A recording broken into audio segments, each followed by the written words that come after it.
Olá, tudo bom? Estamos iniciando hoje uma live. Hoje eu vou estar sozinha com vocês. Sozinha de imagem, mas com todos vocês aqui presentes comigo. Estou aguardando aqui o Instagram avisar as pessoas que estamos ao vivo. Vamos ver o pessoal entrando. Laís, Cristina. Bem-vinda, meninas. Tô tentando colocar aqui no comentário. Pronto. Hoje a gente vai falar sobre a terapia de casal na Gestalt terapia. Eu não sei o quanto se vocês que estão vindo hoje são já terapeutas de casal. Olá, Larissa. Bom dia. Bem-vinda. Olá, Tati. Uma das pessoas que pediu é a Tati para eu estar aqui hoje. Hoje, né? Pediu para eu falar sobre esse tema. Fazer uma live sozinha. Tudo bom, Fernanda? Bom dia. Bem, eu obviamente escolhi esse tema porque é um tema que eu gosto muito. Eu trabalho já com casais e família dentro da perspectiva da Gestalt terapia há um bom tempo. Não sei precisar quanto tempo exato, mas tem com certeza mais que 10 anos, mas... E eu sei que isso é uma questão para muitos terapeutas, muitos gestalt terapeutas, porque a gestalt terapia, de uma forma geral, quando a gente faz uma formação em gestalt terapia, e eu não sei se vocês compartilham disso, eu não sei exatamente onde todo mundo fez, né, a sua formação, mas de uma forma geral, a formação da gestalt terapia, ela visa muito a questão do atendimento individual, né? A gente vê e fala muito do sujeito nesse lugar individual. De como essa narrativa, de como é o self, etc. Enfim, a gente vai falando muito sobre esse trabalho individual do sujeito. Como que o sujeito se constitui, como que isso se dá. E aí, quando as pessoas às vezes recebem demanda de terapia de casal, né? Geralmente é mais de casal do que de família que as pessoas costumam receber. Elas ficam um pouco paralisadas porque elas não sabem como trabalhar fora do individual. E elas ficam um pouco na dúvida de como isso acontece, como que é possível fazer diferente, se é que é possível fazer diferente. Então, a minha proposta hoje é a gente um pouco discutir sobre isso. E aí, assim, gente, tá aqui aberto, tá? Podem enviar comentários, falar qualquer coisa que vocês quiserem durante o momento que eu estiver falando, inclusive qualquer coisa sobre áudio ou sobre congelar a imagem. Eu escolhi esse filtro maravilhoso, acho que vocês também estão gostando, eu não fiz essa make não, é um filtro.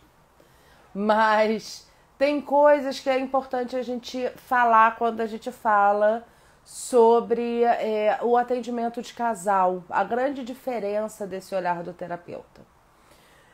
O terapeuta individual, a nossa intervenção é pensando naquele sujeito, enfim, a gente vai trabalhar dentro da gestalt terapia muito a partir da frustração, levar o sujeito até o momento, né, da resistência, para que a gente possa trabalhar, enfim. É tudo isso que o nosso conhecimento prévio, teórico, vai propor dentro desse trabalho.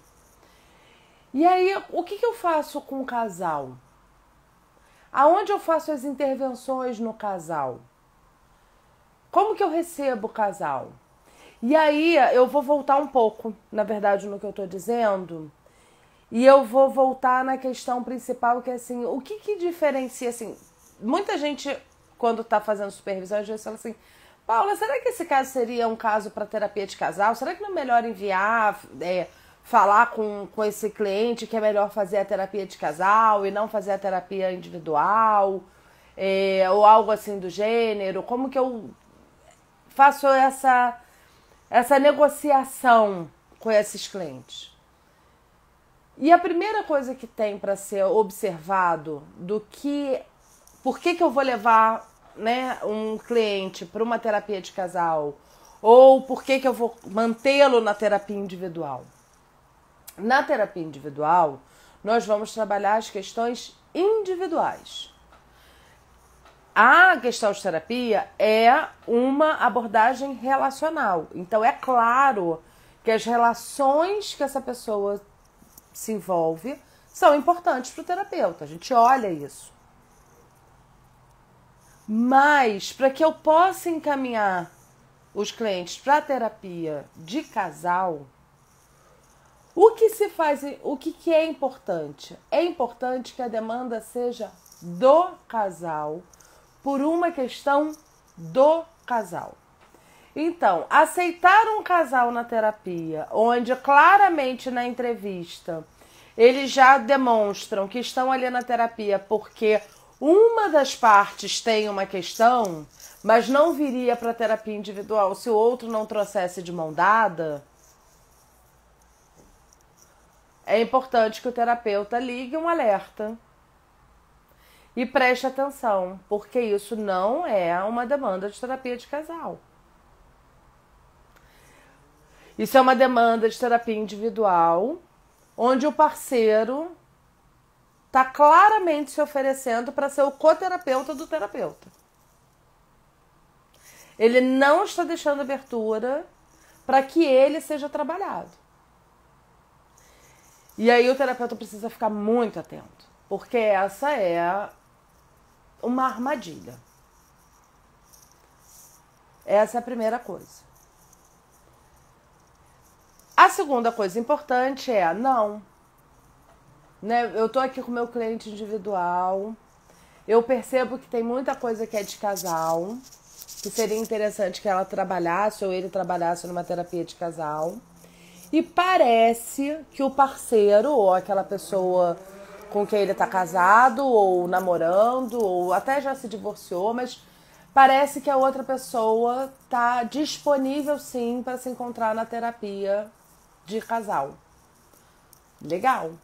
Então, neste caso, sim, é uma terapia de casal. Sim, podemos receber, sim, podemos seguir adiante. Tá? Esse olhar, essa possibilidade desse olhar, para a gente poder diferenciar o que é uma terapia, uma demanda de terapia de casal, o que é uma demanda para terapia individual, isso é muito importante. Para que a gente evite esse convite a algo que vai mais nos prender, nos amarrar dentro desse processo, do que de verdade fazer com que a gente possa se colocar como terapeuta.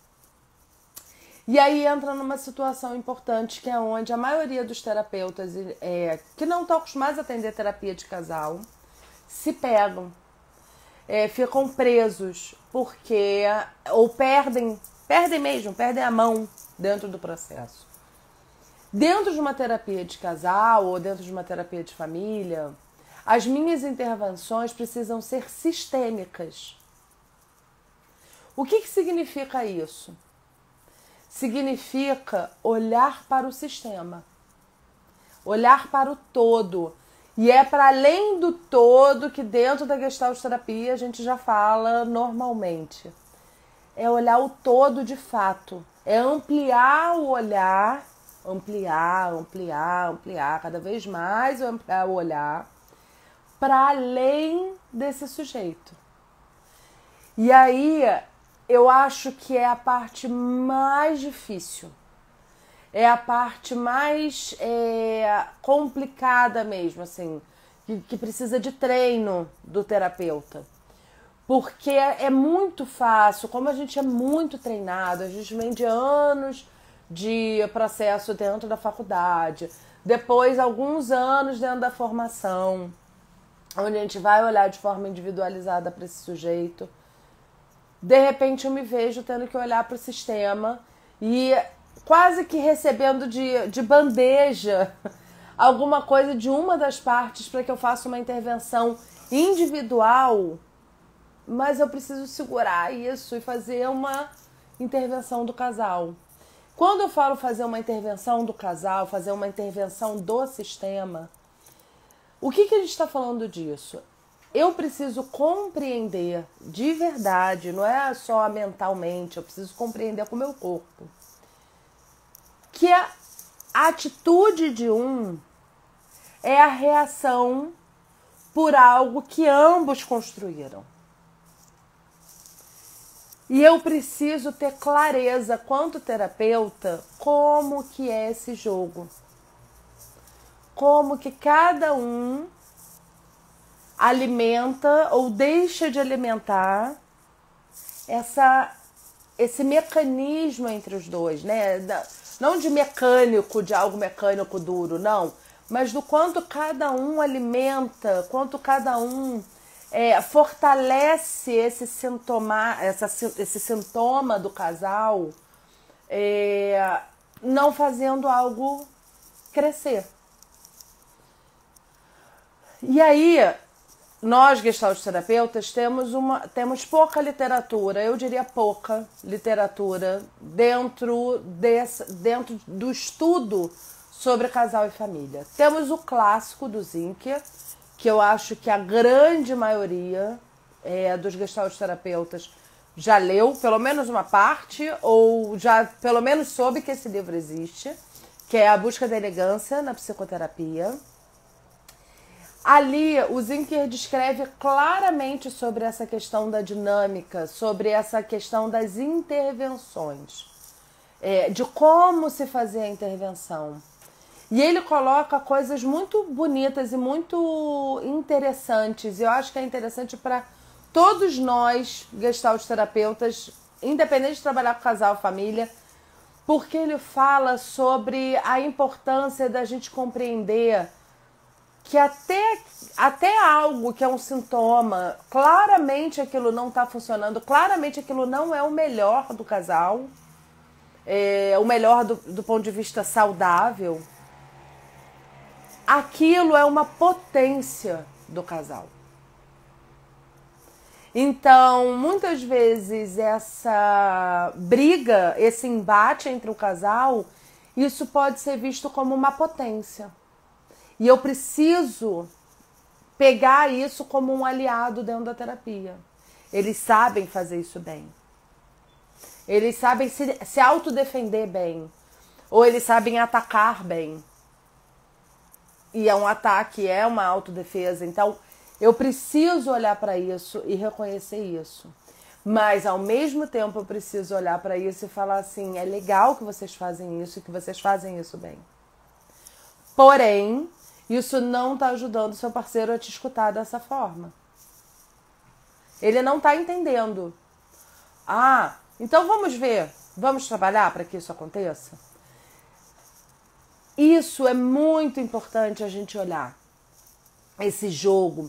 E estar dentro desse jogo quanto terapeuta requer, sim, um treino e requer um distanciamento do terapeuta.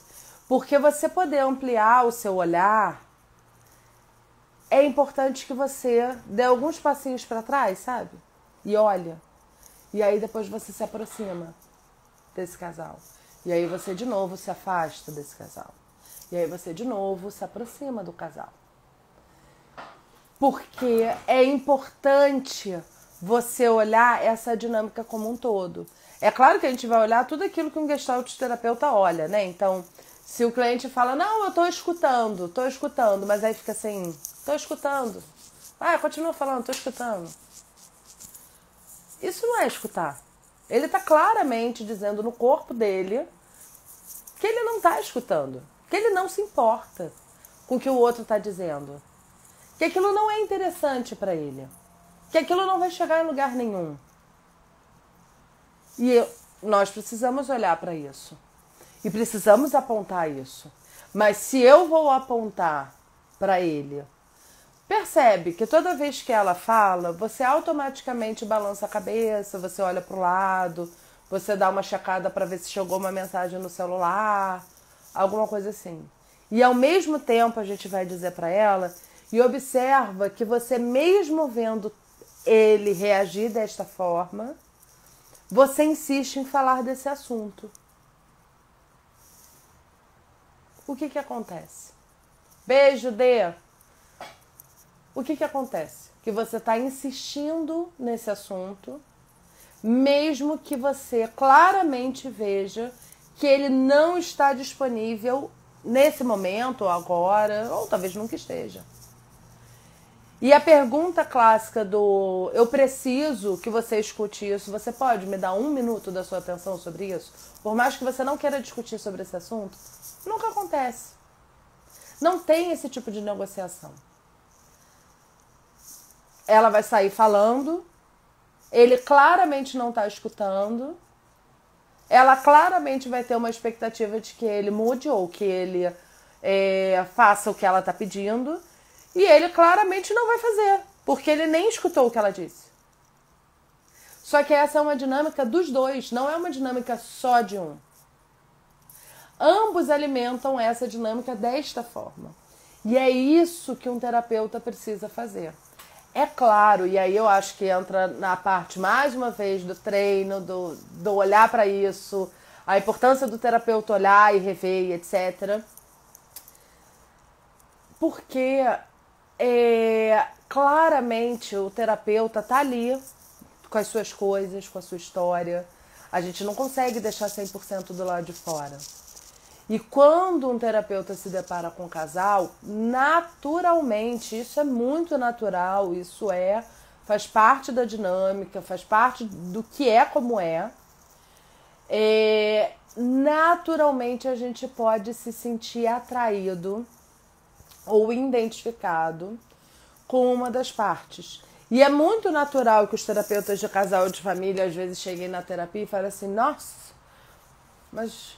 cara, que esposa chata. Ou, nossa, que marido arrogante. Nossa, eu teria terminado essa relação ontem. Quando o terapeuta já fala isso, já está claro que o terapeuta se vinculou a uma das partes. E é muito complicado isso, porque o terapeuta deve ao máximo evitar isso. Ao máximo evitar a identificação a só uma das partes, apesar disso ser natural. Por isso que é tão importante esse distanciamento muitas vezes. A gente poder se distanciar, poder olhar de fora, se permitir ficar de fora. Porque naturalmente uma das partes acaba tocando mais a gente, ou porque a gente também ocupa esse lugar dentro do casal, ou... porque eu me sinto assim também no meu casamento, ou porque eu já me senti assim em alguma relação anterior, ou me sinto assim numa relação de trabalho. E aquilo acaba como a gente fica numa posição do eu quero ajudá-la, porque ela precisa sair disso, não é possível que todas as mulheres passem por isso, ou não é possível que ele vai passar por isso, ele não tá vendo que ela não ama ele não tá vendo que ela trai ele, ela tá dizendo isso claramente aqui. E ele vai ficar ali no lugar de traído? Não, nós temos que resolver isso. Não, nós não temos que resolver isso, tá? Nós precisamos olhar para o casal e ver o que acontece nessa dinâmica do casal, onde eles têm uma potência, mas eles não estão usando essa potência da melhor forma. E às vezes usando essa potência de uma forma ruim para o casal. Bem ruim. Onde não vai ser alimentado, não vai ter uma fluidez dessa relação. Eu não sei se isso ficou claro para vocês ou se vocês têm dúvida, então assim, convido mais uma vez, né, como tá entrando mais gente, ter dúvida, alguma pergunta, escrevam que a gente vai conversando sobre isso. A ideia como eu coloquei lá no post, vocês são meus convidados. Então, vocês é que vão fazer a entrevista comigo, vocês é que vão me direcionar aqui para onde vocês querem que eu siga, tá? Então, visto isso, a gente está falando sobre a dinâmica do casal e principalmente o olhar do terapeuta para essa dinâmica do casal, né? Para a forma como esse casal se coloca. E aí a gente precisa lembrar que, assim, apesar da terapia de casal, ela não se restringia apenas a mediador de conflito, digamos assim,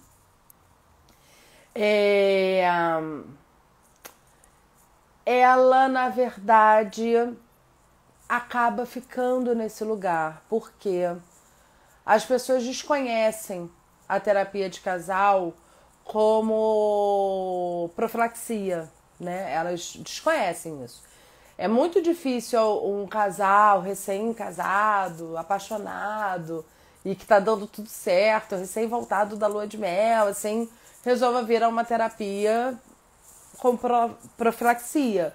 Ou um casal que tá super apaixonado, super bem, e que decidiram ter filhos e que falam assim, nossa, a gente vai ter filhos, seria tão bom, né, se a gente revisse alguns contratos que a gente fez, para quando a criança chegar, a gente já poder estar pronto para isso, etc. Não, eles não vêm buscar terapia de casal.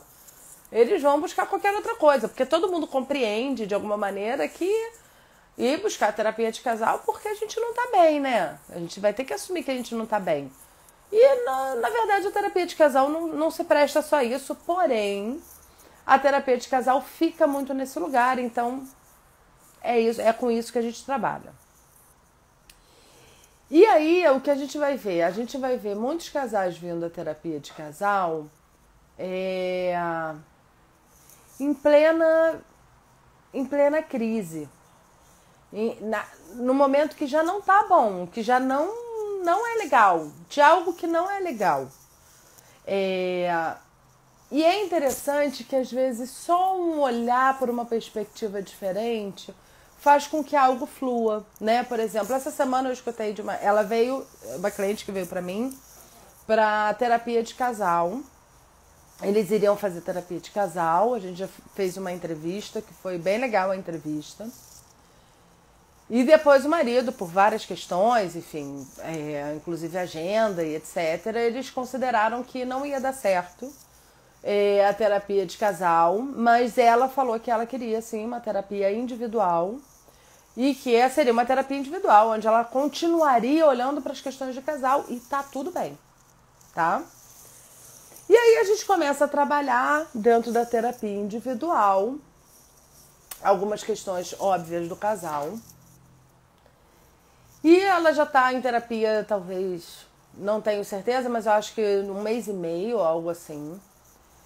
E aí vem uma fala linda dela, que realmente eu achei linda, que ela falou assim, Paula, a gente tá hoje numa situação de casamento que eu nem imaginei que seria possível a gente ter.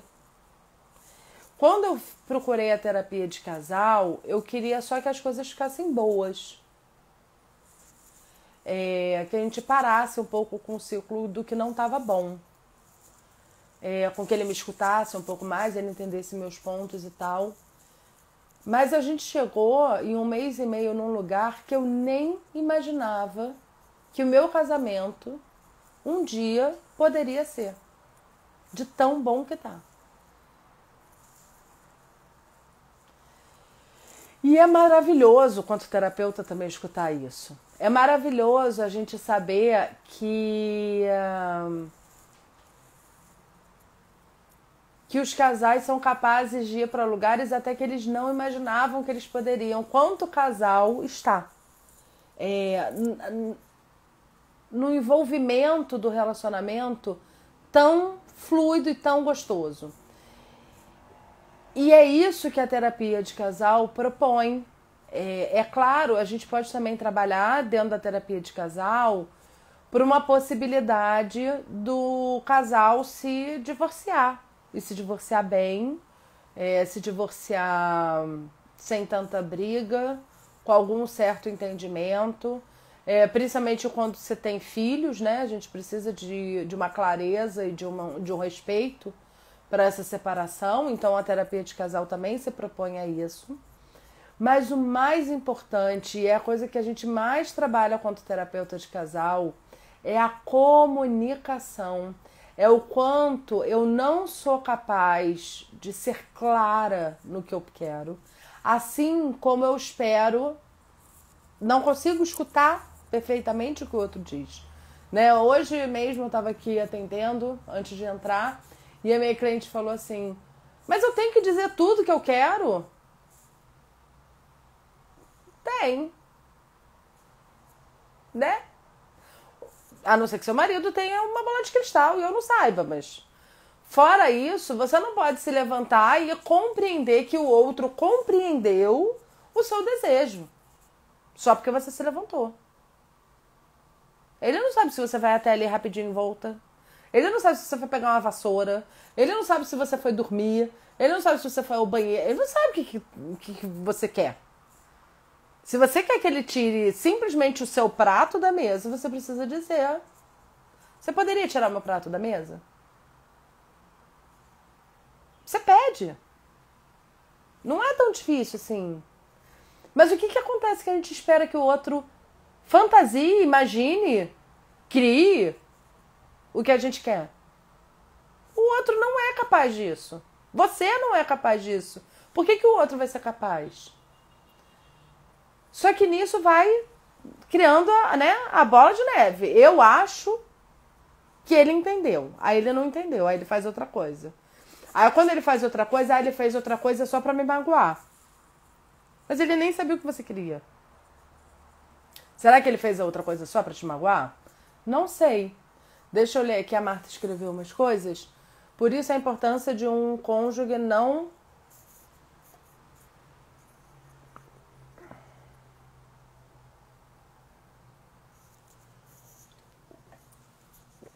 Sim, Marta. É importante a gente não carregar o outro. E é importante a gente compreender também e não desqualificar a terapia individual. Na terapia individual, mesmo que eu tenha crise no casal, mas se o meu parceiro não quer ir e eu vou sozinha, mesmo que eu só olhe para as questões do casal, é importante eu compreender aquela velha máxima que todos os psicólogos conhecem, espero eu. Quando eu modifico, eu me modifico também na relação. E se eu me modifico na relação, o outro vai precisar se modificar também. Porque eu já não sou mais a mesma.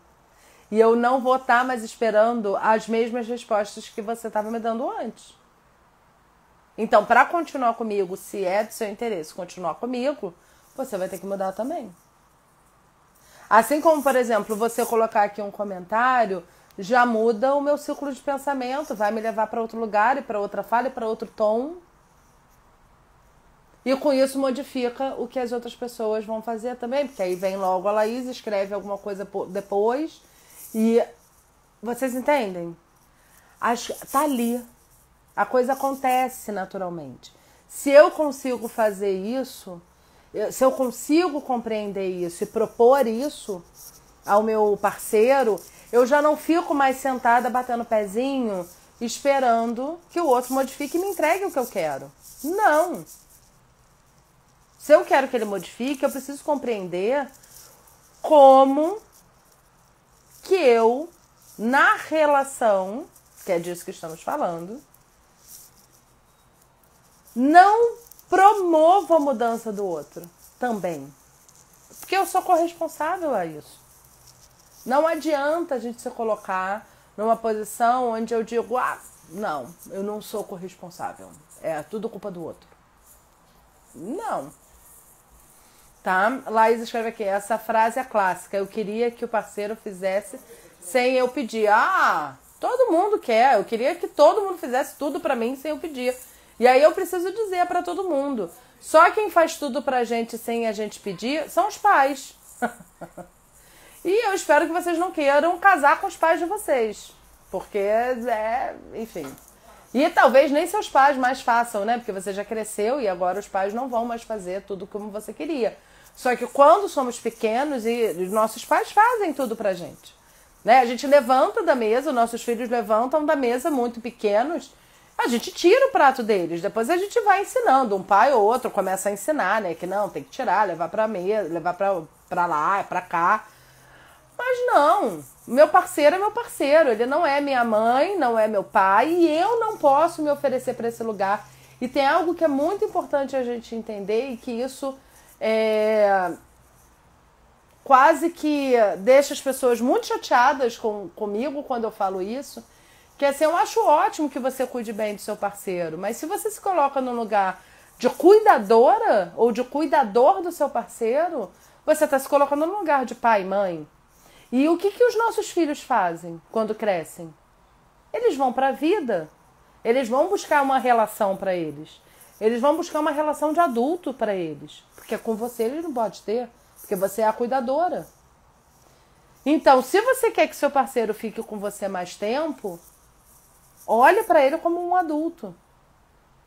E simplesmente pare de ser o responsável dele. O pai e a mãe dele. Porque não funciona. Se isso funcionasse, os filhos não saíam de casa nunca. Mas não funciona. Se eu saio de casa para buscar um parceiro, é porque eu quero um parceiro. Ah, Paula, mas então é um problema se eu cozinho ou se eu faço coisas para o meu parceiro? Não. Desde que a troca exista. Você vai fazer a comida e ele vai cuidar das crianças. Ou você vai cuidar das crianças e ele vai colocar o dinheiro. Ou eu não sei, cada casal tem sua troca. E tá tudo certo. Mas é importante que seja uma troca de iguais. E não uma coisa onde eu dou tudo para o outro. Um parceiro não pode dar tudo para o outro. Nunca. Quem dá tudo é mãe, que dá a vida. Deu tudo. Não tem mais nada para ser dado. Um parceiro? Não. Um parceiro é um igual? Não dá tudo. Obrigada, Denise. Obrigada, Marta. Luan escreve: você pode dizer sobre os relacionamentos ioiô, aqueles que vão e voltam? O excesso de zelo acaba sendo desconfortável. Sempre é desconfortável. Não tem nada mais desconfortável do que o seu parceiro ficar te dizendo que você não é capaz de fazer alguma coisa como adulto. Imagina, eu sou uma adulta. Quem é meu parceiro que é outro adulto, igual a mim, para dizer que eu não sou capaz de fazer alguma coisa quanto adulto? Não, eu sou capaz. E se isso perdura durante muito tempo, isso é muito ruim para o casamento, sempre. Ou para a relação de namoro, que seja. E aí, Luan, quando você fala as relações de ioiô, elas são relações complicadas. E aí, assim, cada caso é um caso, tá? Luan, é difícil a gente falar muito generalizado, mas tem relações onde que a gente precisa olhar também o sujeito, entender quem são esses sujeitos que estão nessa relação e tentar entender o que faz eles se separarem e voltarem sempre. Que busca é essa? Né? Que não estabilidade é essa que eles têm nessa relação? O que eles de fato procuram na relação? E que de fato essa relação tem a oferecer? Né? Então, pode ser uma relação que, quando eu não consigo nada lá fora, eu venho e me estabilizo com você. Ou pode ser... Mas existe uma coisa que é importante, Luan, que geralmente, eu não vou dizer que são todas, porque eu não tenho como saber de todas. Mas quando a gente está falando de uma relação ioiô, muitas vezes a gente está falando de uma relação que envolve traição. E quando envolve traição, a gente tem uma questão bem importante, onde é muito difícil um casal passar por cima de uma traição de forma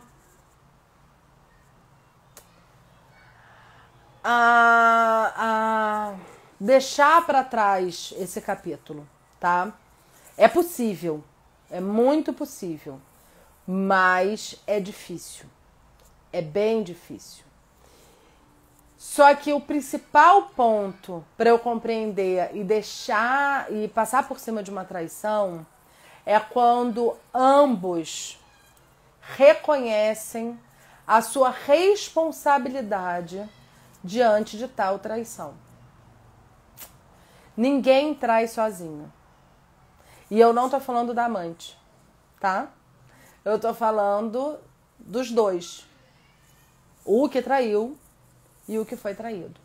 Ambos precisam reconhecer a sua responsabilidade nessa situação, tá? Percebendo isso, eu posso dar um passo adiante. Se eu não percebo isso e me coloco, supondo que eu tenha sido atraída, me coloco num lugar de que cabe a mim perdoar você, eu me coloco no lugar de superior a você, né, do meu parceiro. E nenhuma relação sobrevive a isso. Então, voltando, as relações sobrevivem às traições, mas as relações não sobrevivem quando um utiliza isso para punir o outro. Nenhuma relação sobrevive à punição eterna. Nenhum. Tá? Então, o que a gente vai trabalhar é com rever o que é isso, o que é esse perdão que um cabe ao outro dar, tá? E geralmente as relações de ioiô, como você está colocando, elas vão passar por isso, por algo como se fosse uma possível punição eterna entre um e outro, sabe? Onde eles ficam, às vezes, trocando esse lugar ou não, ou tão fixos nos seus lugares. Mas aí o que acontece? Se eu pego o lugar da que tá punindo, o outro que traiu vai trair de novo quando eu começo a diminuir a punição, porque... E aí eu puno de novo, e aí trai de novo, e aí eu puno de novo, e aí a gente fica nessa relação ioiô. Então, se a gente fosse olhar pela perspectiva da Gestalt, a gente vai falar que existe ali uma Gestalt em aberta e que esse casal, de fato, nunca olha para essa Gestalt em aberta, nunca se mobiliza o suficiente dentro dessa Gestalt em aberta para então tomar uma decisão, entrar em ação de fato. E seja a ação qual for, ou ficar junto bem, ou se separar de vez. Seja qual for o caminho, tá? Não cabe ao terapeuta definir qual é o melhor caminho. Isso não cabe, tá? É importante a gente entender isso. Aí a Débora coloca aqui, pode falar um pouco sobre a sexualidade no casal? Ah, sim, Débora, bem importante. A sexualidade, na verdade, é o principal ponto da terapia, na terapia não, para o casal. Aliás, o que diferencia uma relação de casal para qualquer outra relação é o sexo. É algo que eu faço com o meu parceiro, com aquela pessoa com quem eu escolhi, e não com outros, né? Tá? Isso é o que a gente compreende como um casamento. Então, eu faço sexo com o meu parceiro. É ali que tá a minha relação, né? É ali que tá meu casamento. Quando começa a faltar o sexo no casamento, e isso pode acontecer por vários motivos, né? Motivos individuais, motivos do casal. Só que a falta do sexo no casamento, ela pode ser um grande sintoma, um grande apontamento de que algo não está bem. Não sei o que é que não está bem, mas de que algo não está bem, de que algo precisa ser visto, precisa ser olhado. E aí a gente vai ter milhões de possibilidades dentro disso, que a gente vai precisar olhar para cada casal, o que acontece na sexualidade daquele casal específico, para que a gente entenda e possa trabalhar com esse casal. Mas a sexualidade, de forma geral, é algo muito importante. Existem autores, inclusive, né, que falam sobre a sexualidade como o maior vínculo que um casal pode ter. É uma entrega. Definitivamente é uma boa e importante entrega dentro de uma relação. E é algo que a gente não desvincula nunca mais, né? A gente tem algo ali muito, muito importante. Não estou colocando a sexualidade como algo preciosa, única e etc. Não, não é isso. Mas é algo importante, tá? Então, não existe uma terapia de casal. Eu acho que eu nunca consegui chegar num processo inteiro de casal sem que o sexo não aparecesse, tá? Sem que o sexo não fosse tema de uma, duas ou todas as sessões, tá? Então, a maioria dos casais que vem para terapia pode ser que já não traga de cara o sexo, mas aí o sexo vai aparecer, tá? É muito difícil isso não aparecer com importância dentro do processo de terapia de casal. Não sei se te respondi ou se você quer fazer mais alguma pergunta, mas pode perguntar, tá? A Renata Fauti fala... ficar lembrando da traição é uma forma de punição? Claro, Renata. É a maior forma de punição. Né? É como se eu ficasse dizendo pro meu parceiro assim, ó, você tá em dívida, hein? Lembra da traição? Eu tenho uma fichinha aqui, ó. Tá 1-0. Você ainda tá me devendo. Existem autores, inclusive, dentro da sistêmica, que eles propõem, literalmente, de que o parceiro que foi traído agora deve trair também. Vai lá, trai. Se torna igual ao seu parceiro. Eu não acho que precisamos ir por esse caminho mesmo. Porém, se eu, quanto terapeuta, trabalho a autorresponsabilização de ambos os lados, para que eles entendam que a traição fez parte de algo que estava ali, que era um sintoma, né, uma problemática do casal, e a traição é só um sintoma, e eu me responsabilizo por essa traição também, me responsabilizo por algo que não estava bom no casal, no casamento, aí somos iguais novamente. Eu reconheço que somos iguais. Mas se eu só fico apontando para o outro, você me traiu, você é péssimo, não tem solução esse casamento. Tá? A Thaís coloca aqui, o terapeuta pode começar a atender um cliente individualmente e depois começar a atender o casal? Ou nesse caso devemos encaminhar para outro terapeuta de casal? Olha, Thaís não, falei Thaís, mas é Tati. Tati, não. Você quanto terapeuta individual, você pode transformar sim junto com o seu cliente essa terapia para uma terapia de casal. Coisas que são importantes a gente ver e negociar com os nossos clientes. Ponto 1. Se o meu cliente, que é individual, resolve fazer desse espaço uma terapia de casal, eu preciso lembrar ele que a partir do momento que transformamos em terapia de casal, eu me torno terapeuta do casal. E não estou disponível, enquanto esse processo dure, para que ele me ligue, para que ele me procure ou para que ele tente agendar comigo uma terapia individual. Eu não estou disponível. Enquanto estamos em terapia de casal, eu estou apenas disponível para atender o casal. Primeira coisa. Segunda coisa, logo na entrevista, assim que o casal chega, eu preciso me virar para outra parte, que não era meu cliente anteriormente, e dizer: você está ciente que eu era terapeuta individual dessa parte, da outra parte? Sim, estou. Você com isso sabe que eu tenho informações privilegiadas a respeito dessa outra parte. Sei. Tá bom.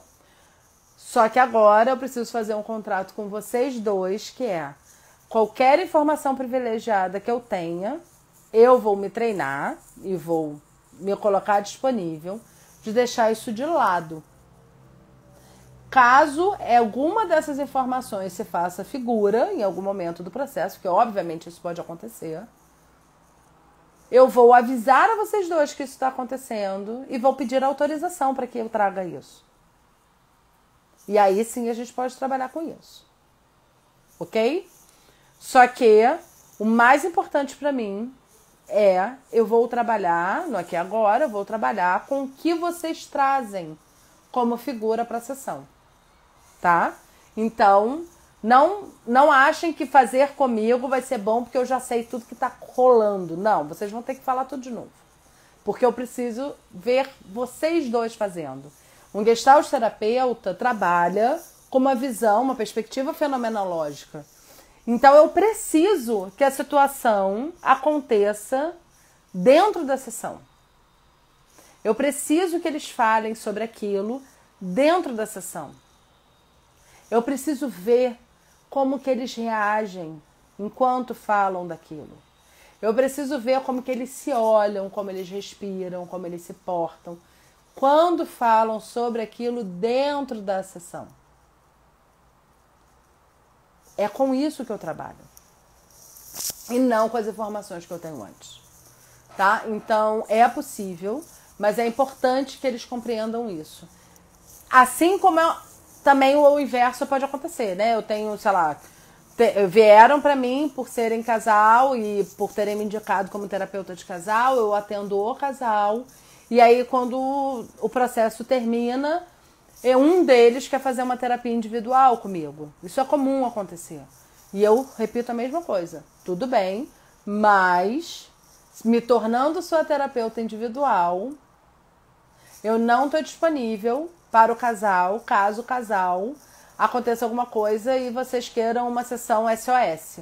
Não vou estar disponível, tá? Eu vou estar disponível agora para você no individual, ok? E informo para o outro. Não me ligue, inclusive, para dizer que você gostaria, sei lá... Ah, Paula, olha só, como a gente já se conhece, eu preciso te falar uma coisa. O cicraninho tá fazendo isso, isso e aquilo. Você pode falar com ele sobre isso na sessão? Não estou disponível para isso. Tá? É importante que eles compreendam e vejam isso. Tá bom? Eu não sei se essas coisas que eu tô falando tá ficando claro para vocês, as respostas. E eu vou pedir para que vocês perguntem mais um pouquinho. Gente, que loucura. Já tá acabando, faltam 10 minutos. Falei muito. Não sei se eu tô falando de maneira clara para vocês e... se está chegando a vocês o que é importante da terapia de casal. E aí eu vou voltar para algo que eu comecei a falar lá no início, sobre a importância do treinamento do terapeuta para o atendimento de casal. Então assim, eu terminei uma formação, terminei minha formação de Gestalt terapia e já fiz 5 anos de faculdade, e quero começar a atender casal e vou atender casal. Tudo bem.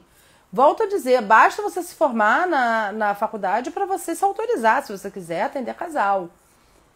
Só que é tão interessante quando você se autoriza ou se investe em você ter um treinamento para isso, para esse olhar, para essa ampliação de olhar, para essa equalização do olhar, para você poder enxergar o casal como duas partes iguais, e não se colocar para defender uma parte ou outra e etc. Porque isso é muito importante, né? É muito importante a gente entender que para um casal o bom é chegar no meio do caminho. Ali é o lugar bom. Ali é o lugar de encontro. Ninguém precisa ter razão. Ninguém precisa estar certo. É o meio do caminho. Só que para que eu possa chegar nesse lugar quanto terapeuta, eu preciso treinar isso. Porque a gente é muito, não vou dizer que é mal treinado, mas a gente é pouco treinado para isso. A gente é muito pouco treinado na faculdade, a gente é muito pouco treinado nas pós-graduações, enfim, para trabalhar o sistema, o casal, uma família. A gente é muito trabalhado para tentar achar a ovelha negra, sabe? Aonde está o problema, aonde está o erro. E o que a gente já sabe, quanto terapeuta de casal e família, é que isso não leva a lugar nenhum. Isso só vai confirmar o lugar que eles já estão e que eles já sabem. Não é para isso que eles vieram buscar terapia, para que o terapeuta aponte isso. Né? E se eu não estou bem treinada, naturalmente eu posso cair nesse lugar. Então, assim, eu provoco vocês de verdade, assim, tem interesse de trabalhar casal, tem interesse de trabalhar com família, busca um curso, não precisa ser um curso caríssimo, mas busca algum lugar para você fazer. É claro, eu dou curso disso, mas, gente, não precisa ser comigo, tudo bem, não quer fazer comigo, não faz comigo.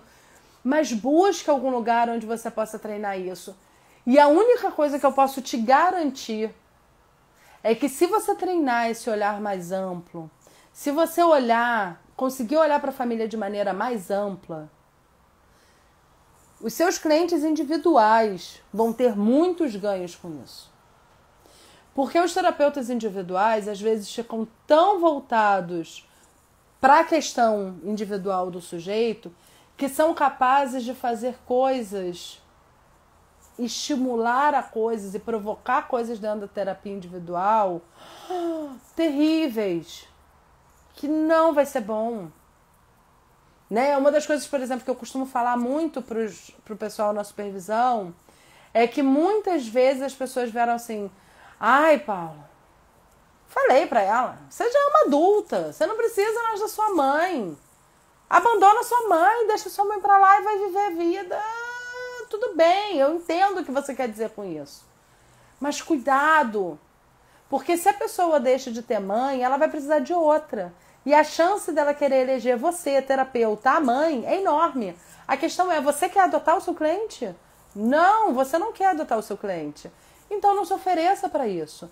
Só que são coisas que a gente só consegue ver depois que a gente treina e depois que a gente amplia o nosso olhar de verdade.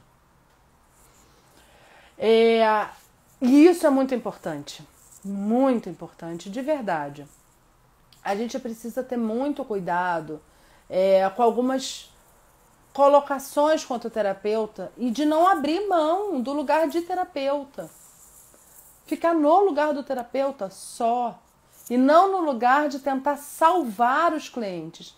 Então é muito comum os terapeutas individuais ainda estarem presos nesse lugar de tentar salvar. É comum. É comum. E por mais que você tenha muito treino, na terapia individual é muito comum a gente ficar preso nesse lugar.